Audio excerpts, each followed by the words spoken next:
everyone, welcome to another Classic Movie Monday, and today I thought it would be interesting to briefly dive into something that is a little bit older, um, and is sort of a reflection too on our history. Um, and as you can see by the title as well as thumbnail, we're going to be discussing The Great Dictator, starring Charlie Chaplin. And from what I can tell, he's actually playing two main roles in this film. One being the dictator, hence the title of the film, and also a Jewish barber. So without further ado, let me kind of discuss why I think this film deserves to be in the classic category, and also kind of express to you what my thoughts are and what this film is ultimately about. So the reason why I consider this film to be rather unique and one that I think has been significantly recognized over the years is not only because, again, we have Charlie Chaplin playing basically the two main roles here, but we also have a interesting way of satirizing a historical time period that we now consider historical that actually was made around the time of when World War II was starting. And this film basically follows the comedy drama format as far as the satire is concerned. And what I mean by satire is it takes the particular events that were sort of part of World War II and sort of kind of spin it on its head to make this kind of sort of fictionalized account of what was occurring really during the time. So basically, if you look at the plot in a nutshell, this particular film has a fictional name for Germany, since Germany was involved in World War II. And that name is Tomania. And so you have Charlie Chaplin basically playing a sort of I don't know how you would say it, but the only way I could possibly describe this is just a rip-off version of Hitler. Like, he's technically playing Hitler, but they don't say he's Hitler because, again, they make it to be a fairly fictionalized account here. And instead of his name being Hitler, it's Hinkle, and sometimes he'll start speaking in that very harsh kind of German tongue. That's really not German, it's just really a bunch of gibberish. But overall, excuse me, it is designed to be a little bit ridiculous, a little bit over the top. And there's a lot of genuinely funny comedic moments. I mean, this is old-timey humor. And if you really like the sort of slapstick and, you know, the kind of clever commentary sort of surrounding this film, as well as the fun interactions that exist between the characters, then you will, I think, enjoy this film rather well. And I think also this film stands to the test of time because we haven't really seen a film that really satirizes World War II in this kind of way. And I don't think we would probably ever, in this day and age, ever get a film like this that satirizes World War II in this way, because there is such a huge weight that World War II had on the world that obviously at the time they didn't necessarily know about.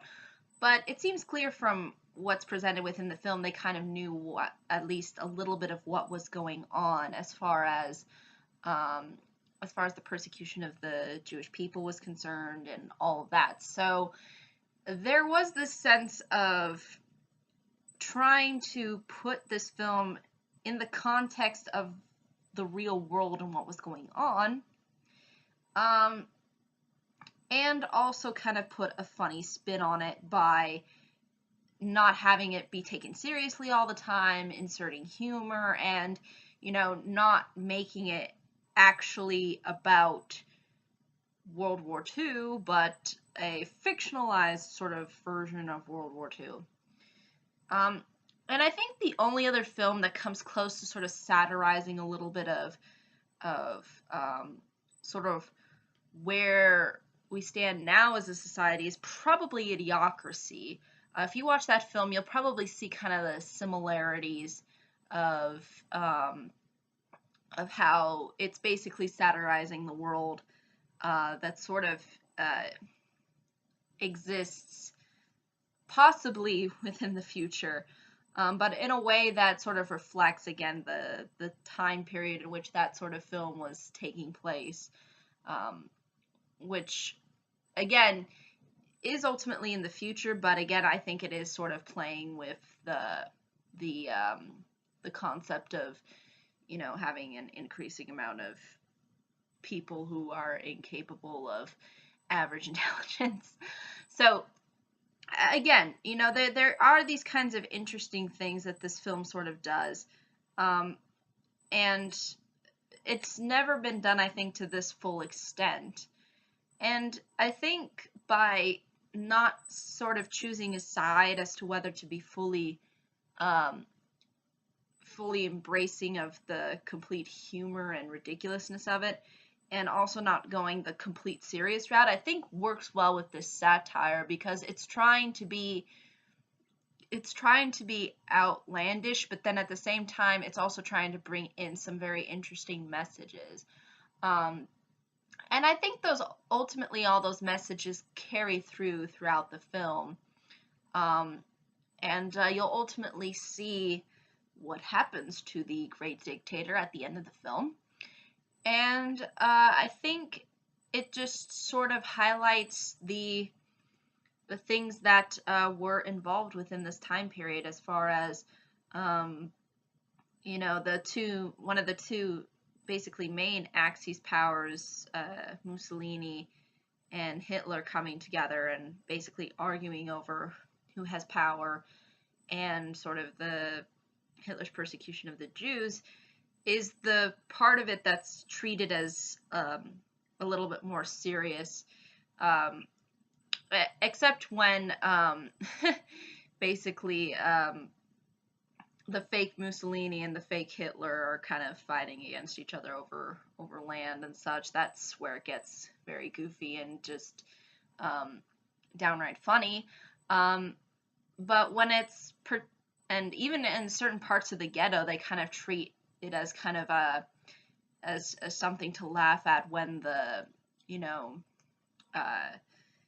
people of Tomania, or basically the military of Tomania, are trying to be mean to Charlie Chaplin's character, the Jewish barber. So again, it's a combination of drama and humor that is designed to ultimately give power, because I think that this is what's interesting too about this film, is that it doesn't display power by completely showing the serious, dark nature of the situation, and it doesn't show complete power through humor, but combines them both and says, if you bring humor to something, you can take power away from even the most horrible people. And it's the same way with, just being straightforward and serious about a matter. There's no kind of right or wrong answer. And I think that's what I really like about this film. It has a certain amount of intelligence to it that, again, you usually don't see in these kinds of films that do at least try to satirize certain concepts, or, bring in these ideas of dictatorship and whatnot.